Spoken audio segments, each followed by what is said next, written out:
अगर किसी को हार्ट अटैक भी हुआ हो, तुरंत आपके पास कुछ नहीं है, तो हमारे शरीर में 5 हृदय हैं। एक तो ये है, 2 हाथ में है, 2 पैर में है। अगर हम उस समय इन्हें भी प्रेस करें तो बहुत लाभ मिल सकता है। हमारे तो बुजुर्ग थे, उनको तो प्रतिदिन कंडे पर ही उनको रोटी बनानी थी और हारा भी चलना था घर में, उनको चश्मे नहीं लगे।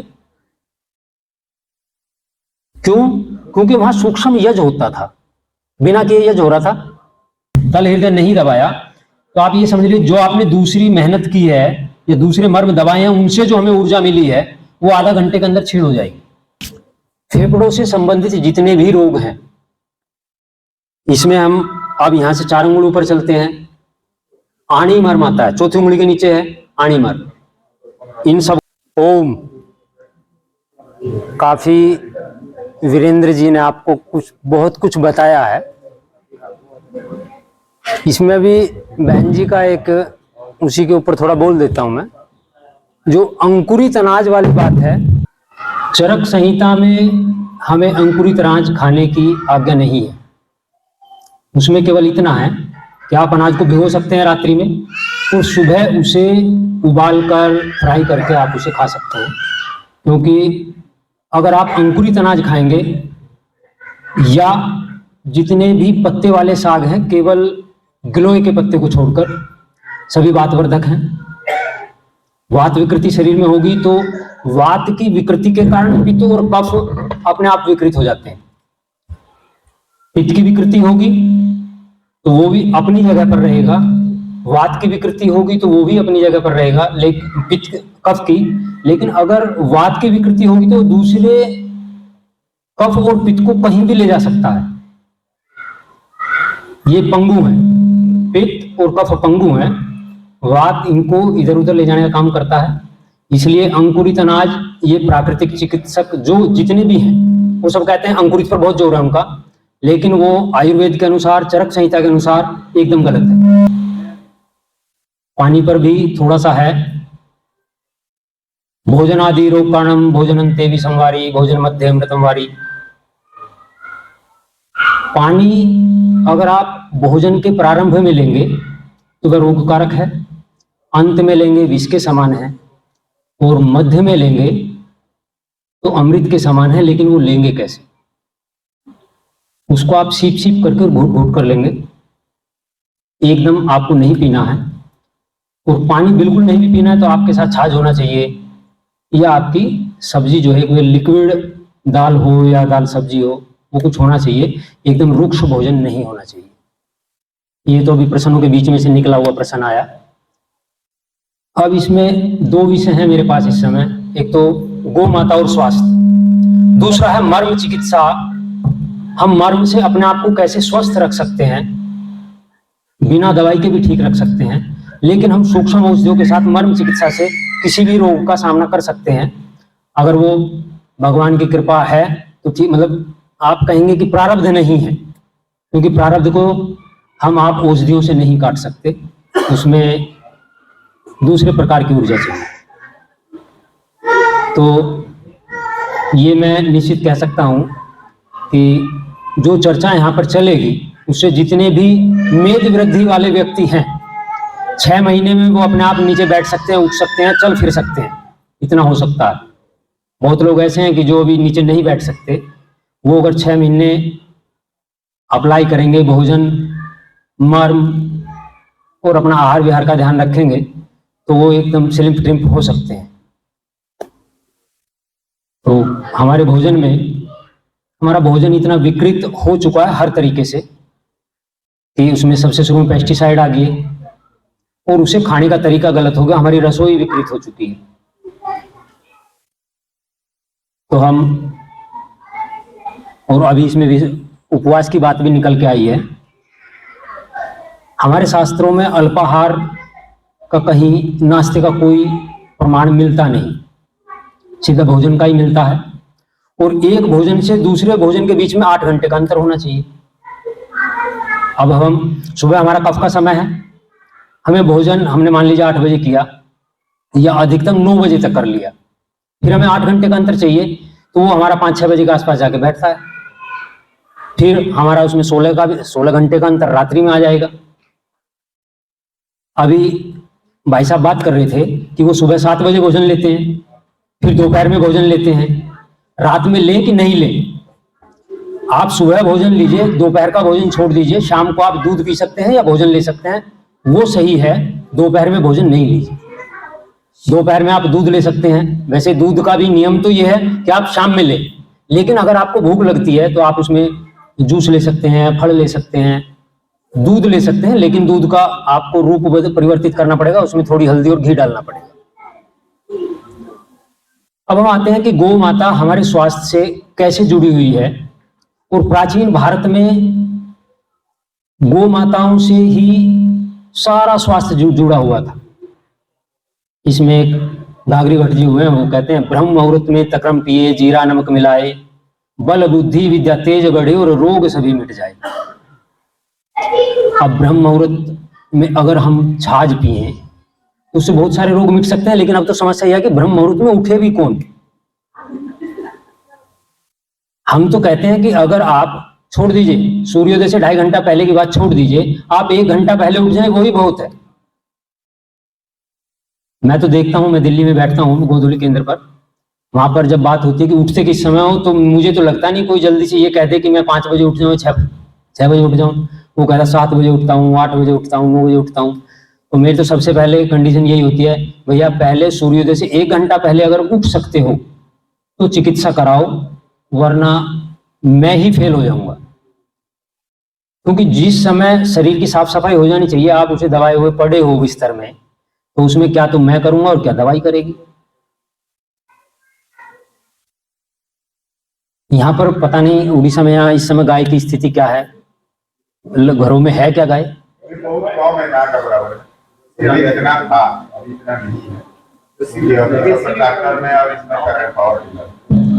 जबकि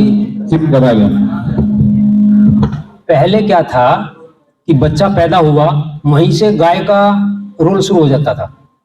बच्चा पैदा हुआ तो सबसे पहले यज्ञ होता था, बच्चा जब हुआ उसके 2-3 घंटे बाद यज्ञ हुआ, तो यज्ञ में देसी गाय के कंडे और घी दो का उपयोग हो गया। ये बच्चा हुआ, वहीं से प्रारंभ हुआ। फिर उसके बाद बच्चे को प्रथम बख्श, जो घी सलाई, जो स्वर्ण सलाई होती थी, वो गाय के घी में डुबोकर उसकी जीभ पर लगाई जाती थी, या पंचगव्य भी हम लगाते थे। तो अगर गाय नहीं है तो कैसे करेगा कोई? अब तो करते नहीं, कितने, मेरे ख्याल से 2-4 लोग होते होंगे जो करते होंगे, जिनको थोड़ा सा ज्ञान है।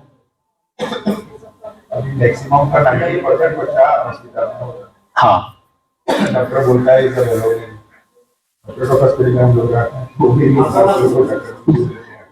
तो फिर जब व्यक्ति भोजन करता है तो कहा जाता ये है कि अगर भोजन में घी और मीठा यानी कि गुड़ नहीं हो तो भोजन करने योग्य नहीं है।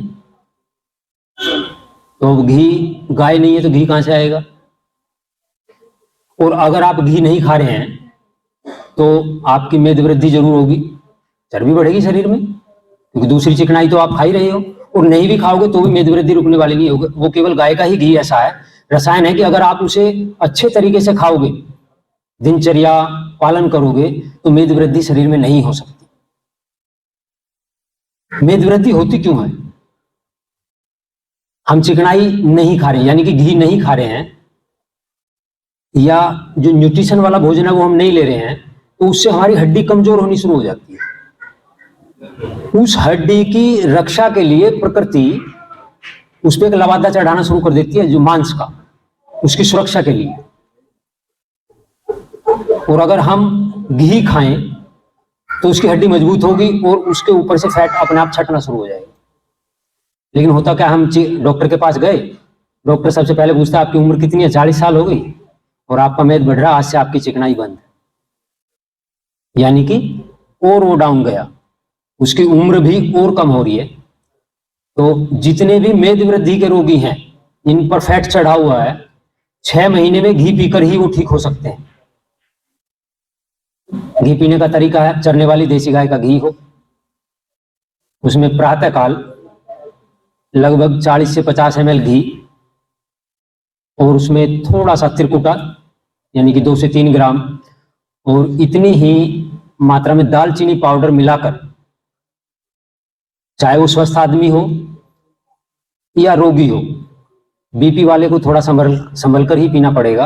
अगर वो पी ले और पीकर धूप में निकल जाए, शर्त है उसके लिए, अगर वो धूप में निकल जाए तो उसके स्वेदन, स्नेहन और स्वेदन जो हमारा पंचगव में है, क्योंकि पंचगव गाय का घी आ गया तो हम इसे पंचगव में जोड़ के चलते हैं, तो स्वेदन और स्नेहन होने के कारण उसके सभी रोग, एक दो रोग की बात नहीं कर रहा मैं, उसके प्रायः सभी रोग शरीर से नष्ट हो जाएंगे और जड़ता मिट जाएगी। जैसे बाबूजी भी कह रहे थे कि इनके घुटनों की समस्या है, उसमें जड़ता है, तो जब स्नेहन और स्वेदन होगा तो वो भी उससे दूर हो जाएगा। अब ये तो हमारे आहार में आ गया। अब हमारे दूध की बात है। दूध या तो हमें मिल नहीं रहा और मिल रहा है तो वो शुद्ध नहीं है। लेकिन इसमें यह है कि अगर आपको देसी गाय का दूध मिलता है तो आप अवश्य पीजिए। इसमें एक बार को भैंस का भी चल जाएगा। हम उसे बोलते हैं कि भैंस का दूध भी मौसी का दूध है।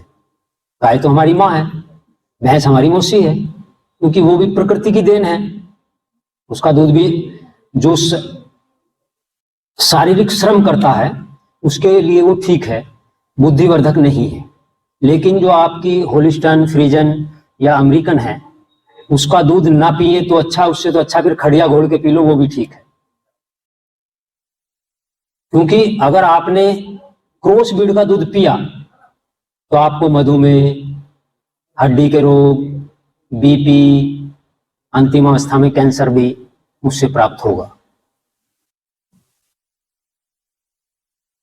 आपने देखा होगा पहले जो हमारे बड़े बुजुर्ग हैं उनको चश्मा अंत तक भी नहीं लगता था, और हमें 50 साल की उम्र में, 60 साल की उम्र में लग रहा है, जब तो गैस भी नहीं थी।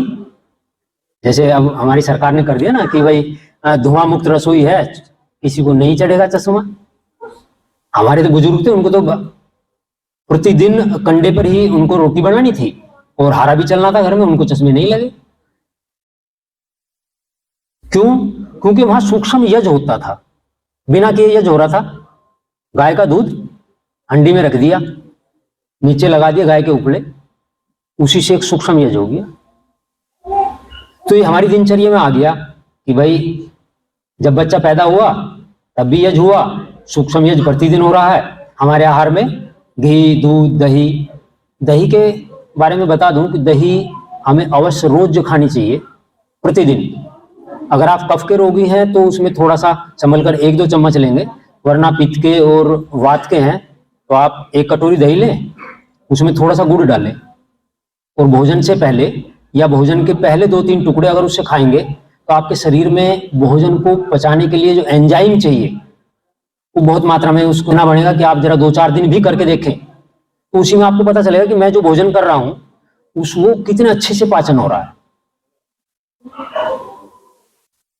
और इससे धूप बत्ती भी बनाई जा सकती है गोबर से। पंचगव तो दूध, दही, घी, गोबर, गोमूत्र पांचों को बराबर मात्रा में मिलाकर सुबह निचोड़कर सूर्योदय के समय पिया भी जा सकता है, जो एकदम हम तुरंत के तुरंत तैयार कर सकते हैं। पंचगव 1 चम्मच दूध, 1 चम्मच घी, 1 चम्मच दही, 1 चम्मच गोमूत्र, 1 चम्मच गोमूत्र का इसका गोबर का रस। अगर हम इसे भी प्रतिदिन प्रातःकाल लें, अगर किसी को उपलब्ध है, तो ये भी पृथ्वी का एक रसायन है। हमें बहुत कुछ नहीं करना पड़ेगा, नहीं तो हम इसको फिर तो बना बनाया फॉर्म में लेना ही पड़ता है। इसके बाद फिर आता है जो इसका धुआं है, जो कंडे का धुआं है, ये बैक्टीरिया नाशक है। जितने भी हानिकारक जीव हैं उनका नाश करता है, और उसका प्रमाण हमें मिलता है। जो पहले जब शव को ले जाते थे तो एक कंडा हाथ में होता था जलता हुआ, और वो हम शव के आगे आगे लेकर चलते थे, मतलब शव के पीछे ये शव चलता था, उसके पीछे चलते थे। उसका कारण क्या था? जब आदमी मरता है तो उस पर बहुत सारे बैक्टीरिया एक साथ हमला करते हैं, मतलब आ जाते हैं, हमला क्या करते हैं, उनका तो वो आहार है।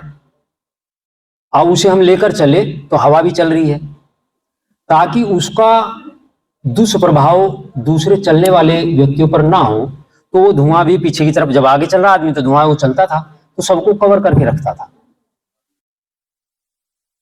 उसमें उसका अंतिम संस्कार हुआ, वो भी वहां तो पहले कंडों से ही होता है, गांव में तो आज भी कंडों से ही होता है, वो बात अलग है कि गाय के कंडे हैं या भैंस के कंडे हैं। फिर एक उपला 13 दिन तक उसको हम घर में दबा के रखते थे।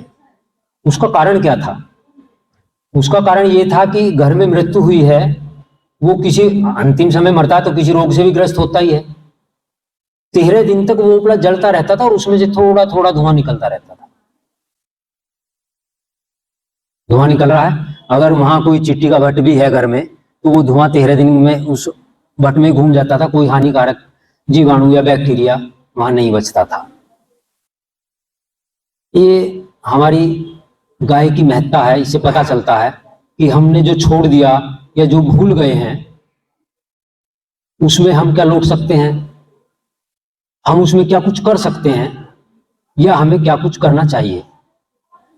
ये तो गाय की बात हुई।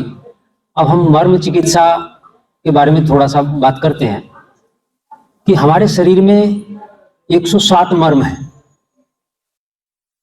हमारे शरीर में 107 मर्म है, जिनसे हम सूक्ष्म औषधियों के साथ चिकित्सा कर सकते हैं। ऐसा कोई रोग उसमें नहीं है जो उससे ठीक ना हो सकता हो।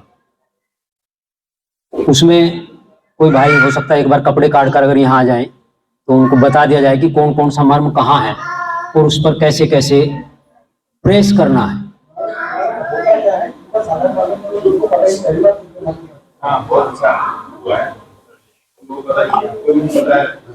हमारे शरीर में 107 स्थान ऐसे हैं जिन्हें महर्षि सुश्रुत ने बताया कि ये मर्म स्थान है। मर्म स्थान का मतलब है कि हमारे शरीर में जहां से ऊर्जा का आदान प्रदान होता है, उस केंद्र को हम मर्म बोलते हैं। जगह जगह हर जॉइंट, हमारी उंगली और हथेलियों के नीचे, जैसे हम करें, सबसे पहले हम छिप्र मर्म की बात करते हैं। तो जो हमारे अंगूठे की उंगली है, अंगूठा है, ये धारी है इसकी, इसे हम अगर यहाँ लगाते हैं खाल पर और ऐसे करते हैं, तो जहां हमारे अंगूठे का अग्रभाग गया, ये छिप्र मर्म है। ये छिप्र मर्म हमारे, मान लो सर में दर्द है, किसी भी प्रकार का दर्द है, तो हम इसे यहाँ पर 18 बार प्रेस करेंगे।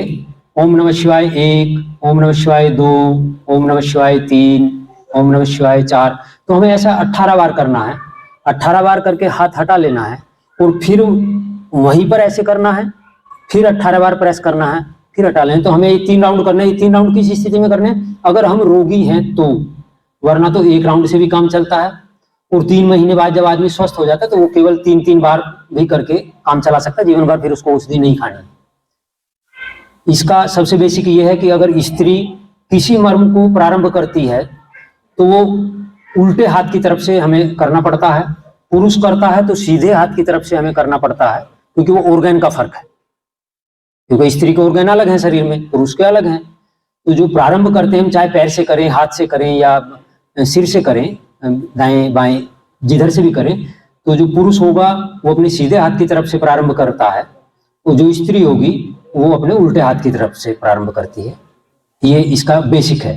दूसरा, इसमें हम जब किसी भी मर्म को प्रारंभ करते हैं तो इसमें 10-15 मिनट पहले पानी से अलग रहना चाहिए। दबाने के बाद 10-15 मिनट बाद भी पानी से अलग रहना चाहिए। ना पानी पीना है और ना उसमें हाथ लगाना है, नहीं तो फिर जो ऊर्जा हमने ग्रहण की उसका ह्रास हो जाता है। तो इसमें यहाँ मैं फिलहाल, इसमें मुझे लगता है कल ही चर्चा होगी। इसमें ऐसा क्या है, कुछ व्यक्ति हैं जिन्हें एकदम से कहीं दर्द हो और उसे हम बता सकें, मतलब घुटने में दर्द हो, कुल्ले में दर्द हो, पिछोड़ने में कहीं कोई दर्द किसी को हो। अभी अगर दर्द होता हो, सिर में दर्द या हाथ में, घुटने में, तो एक छोटा सा हम लोग प्रयोग करेंगे यहाँ पे। सब लोग स्वस्थ हैं लग रहा है। चलो उसमें, चलो हम 3-4 मर्म की अभी चिकित्सा बात कर लेते हैं। तो ये, हाँ, स्वस्थ व्यक्ति भी अगर करता है, मतलब रोग छोड़ दीजिए, अब रोग की बात छोड़ दीजिए, अगर हमें स्वस्थ रहना है तो हम किस किस तरीके से कर सकते हैं और या कहाँ से हम कर सकते हैं। तो हमारे मस्तिष्क के लिए सबसे पहले कि हमारी नस खुली रहे, दर्द ना हो, उसके लिए क्षिप्र मर्म का हम प्रयोग करते हैं। इसको हम क्षिप्र मर्म बोलते हैं। हमारे मान लो अंगुलियों में अकड़ाहट वगैरह भी कुछ है तो भी उसमें काम करता है। यही होगा, स्त्री है तो उल्टे हाथ से प्रारंभ करेगी, ये किया ओम नमः शिवाय 1, ओम नमः शिवाय 2, ओम नमः शिवाय 3, इसको 18 बार करना है, अंगूठा हटा देना है, फिर 18 बार करना है, 18 बार करने के बाद फिर अंगूठा मतलब प्रेस करना है, बोलते रहना है ओम नमः शिवाय 1, ओम नमः शिवाय 2, ओम नमः शिवाय 3, मतलब बोलना इसलिए कि हमें इतने अंतराल पर इसको प्रेस करना है, इसलिए हमें बोलना पड़ता है। उसके बाद अगर किसी स्त्री को या पुरुष को प्रजनन संबंधी कोई समस्या हो तो उसमें ये एक होता है, हम इसे आगे से इसको बोलते हैं मणिबंध। तो मणिबंध को हमने क्या किया, जो हमारी ये गांठ है इसे हम यहाँ से ऊपर से ऐसे पकड़ लेंगे और अब इसे कस के पकड़ लिया और इसे बड़े सहज भाव से ओम नमः शिवाय 1, ओम नमः शिवाय 2, ओम नमः शिवाय 3, ओम नमः शिवाय 4, 18 बार हमें ऐसे करना है। फिर 18 बार हमें इसको क्लॉक एंटी क्लॉकवाइज करना है। फिर हमने इसको उल्टा कर दिया। स्त्री होगी तो उल्टे हाथ से शुरू करेगी, पुरुष होगा तो सीधे हाथ से शुरू करेगा। ऐसे ही फिर आंतों से संबंधित अगर कोई समस्या है तो कब्ज है, बुखार है या जुकाम है, क्योंकि ये इंद्रवस्ती है, यानी कि जल से संबंधित अगर कोई भी शरीर में समस्या है तो उसमें हम क्या करते हैं, जहां से ये हमारे कोहनी है यहां से हमने 4 उंगली रखा, जो हमारी चौथी उंगली है उसके नीचे और इस उंगली के सामने जो मर्म है यहां पर आएगा, हाथ को सीधा रखेंगे तो इस उंगली के सामने है, इसका नाम है इंद्रवस्ती, और इसको भी हमने 18 बार प्रेस करना है। अंगूठे को हटाना नहीं है बट दबाना और छोड़ना। ओम नमः शिवाय 1, ओम नमः शिवाय 2, ओम नमः शिवाय 3, ओम नमः शिवाय 4, ये भी आपको 18 के 3 राउंड करने हैं और दिन में 3 बार करने हैं। अगर रोगी हैं तो सुबह दोपहर शाम, कोई रोग नहीं है, सिर्फ आपको आगे बीमार नहीं होना है तो सुबह के समय कभी भी कर लीजिए। बस ध्यान तो वही रखना पड़ेगा कि आपको पानी से बच के रहना है। फिर अगर किसी को शुगर है या लीवर की कोई समस्या है, मेद वृद्धि है, तो हमें फिर ये आता है कुरपर मर्म, ये दुखने वाला मर्म होता है। इसको पकड़ने का एक तरीका है कि यहाँ पर हमने अंगूठा रखा, फिर यहाँ हम सहज भाव से अपनी ये उंगली को लेकर, और जो बीच वाली लंबी उंगली है ये जहां आएगी यहाँ दबाकर देख लीजिए दुखता है क्या। अगर दुख रहा है तो इसका मतलब पॉइंट आपकी उंगली के नीचे है, अगर नहीं दुख रहा है तो दाएं बाएं करके देख लीजिए थोड़ा सा कि बहुत दुखता है। इन 107 मर्म में 3 मर्म ऐसे हैं हमारे शरीर में जो दुखते हैं। गुल्फ मर्म जो हमारे पैर में है, ये है कुरपर मर्म जो हमारे हाथ में है, और एक अंश मर्म होता है जो हमारे कंधे में। ये 3 मर्म दुखते हैं, दूसरे दुखते नहीं है।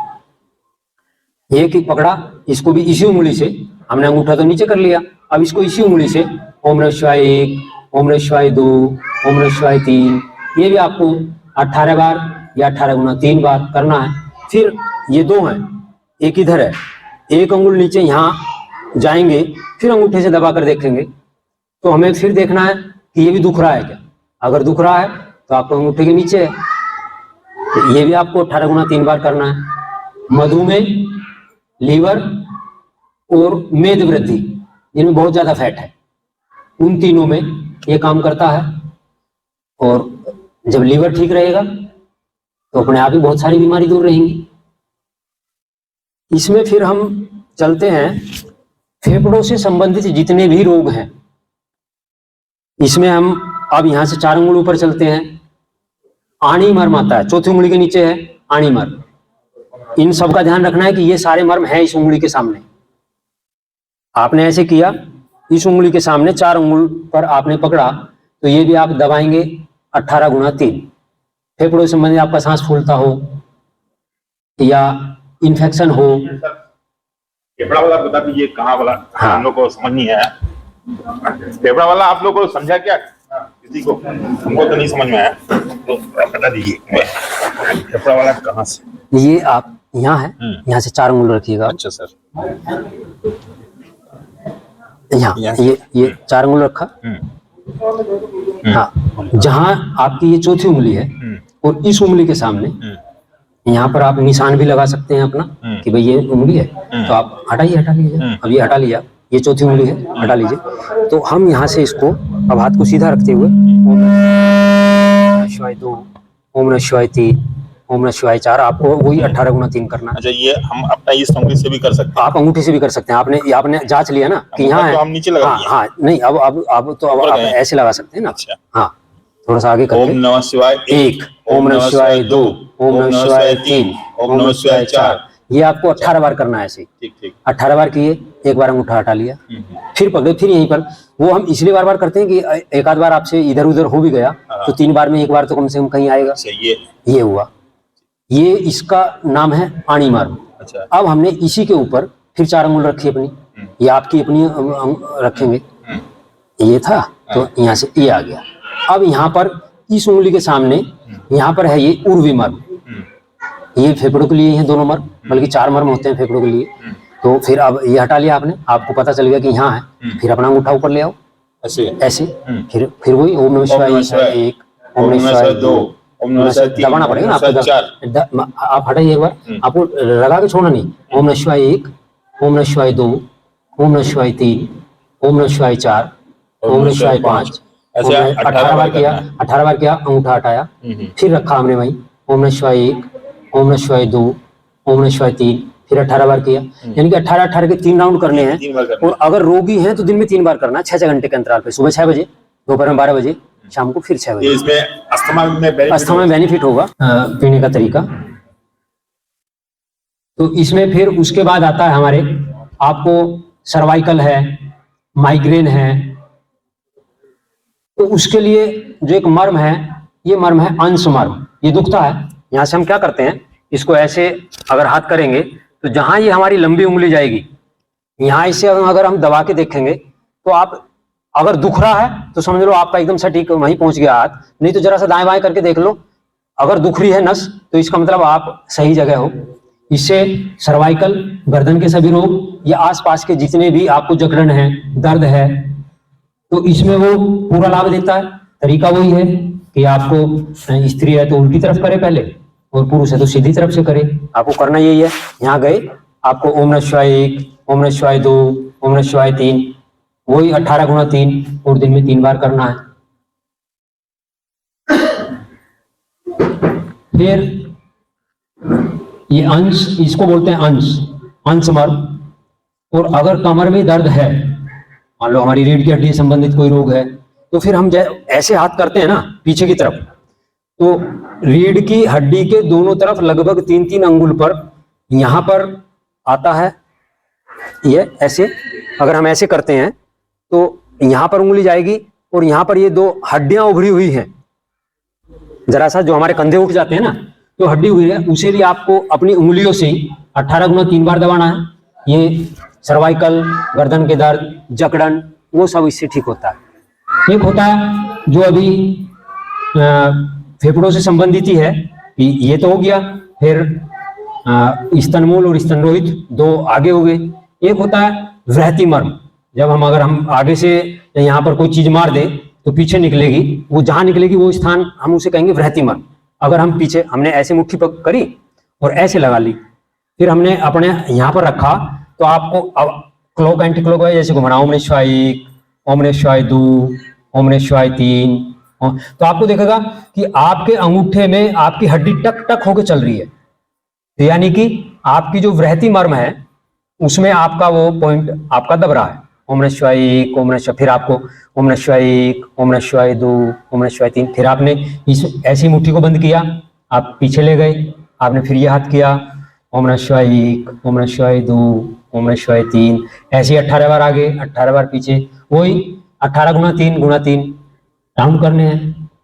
फिर हम इससे नीचे चलते हैं तो यहाँ पर जिन लोगों को किडनी की समस्या है और कब्ज की समस्या है, उनके लिए फिर एक मर्म होता है पार्श्व संधि मर्म। ये ऐसे बैठे, ऐसे पकड़ा हमने, पीछे जो हमारा अंगूठा है वो जहां पर पहुंचेगा वो हमारा किडनी का स्थान है, और आगे हमारी ये आते हैं तो हमें भी इनको ऐसे दबाना, ओम नमः शिवाय 1, ओम नमः शिवाय 2, मतलब दोनों तरफ से, पीछे से अंगूठे से, आगे से। तो आप देखें कुछ समय में ही आपके लटकते हुए पेट भी अंदर की तरफ जाने लगे, क्योंकि उनकी क्रियाशीलता बढ़ जाएगी आंत की। और जो किडनी संबंधी या तो कोई रोग है नहीं, होगा तो उसमें लाभ मिलेगा।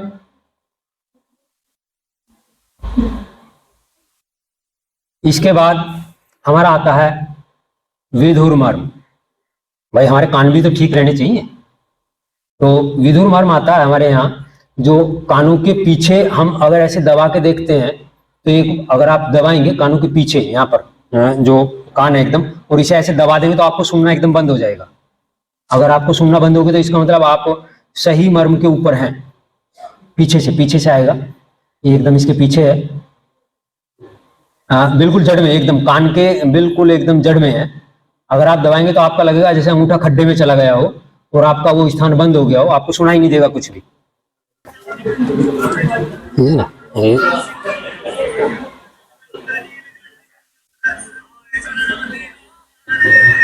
अब कुछ सुन रहा आपको? ऐसे ही सुनना जाए, पहले सुन रहा था।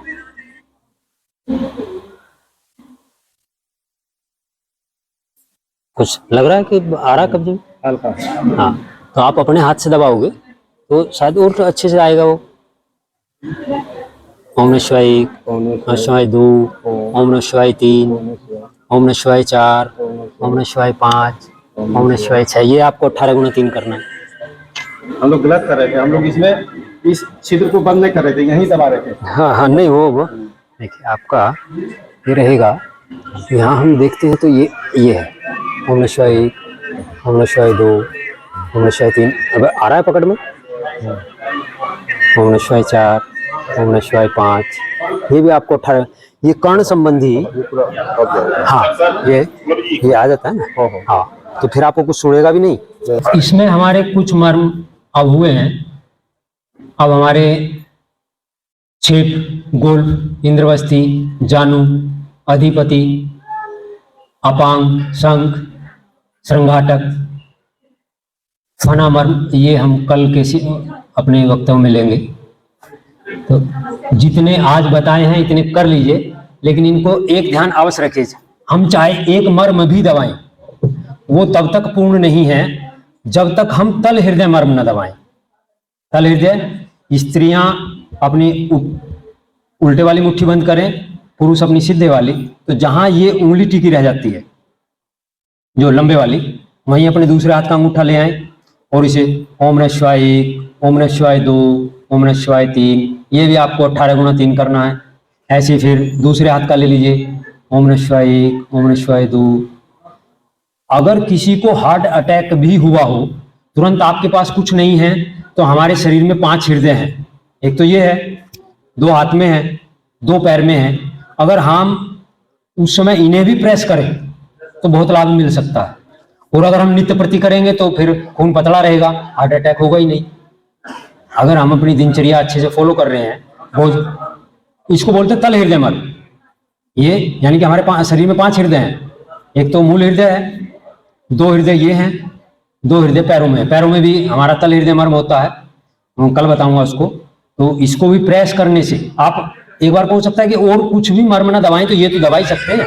तो इससे क्या होगा, हमारे जो रक्त संबंधी दोष हैं, खून पतला होगा, खून निरोग होगा, उसका इन्फेक्शन दूर होगा। बहुत सारे जो खून से संबंधित रोग हैं वो केवल तल हृदय से ही ठीक हो जाते हैं। लेकिन अगर हमने कोई भी एक मर्म दबाया और ये नहीं दबाया, तल हृदय नहीं दबाया, तो आप ये समझ लीजिए जो आपने दूसरी मेहनत की है या दूसरे मर्म दबाए हैं, उनसे जो हमें ऊर्जा मिली है वो आधा घंटे के अंदर छीण हो जाएगी। ये लोक है। सबसे अंत में हमने मान लीजिए 1, 2, 10, 50 जो भी मर्म दबाई, उसके बाद अगर आपने तल हृदय मर्म नहीं दबाया ये, तो आप समझ लीजिए आपकी मेहनत पहले की सब आधा घंटे में बेकार हो जाने वाली है।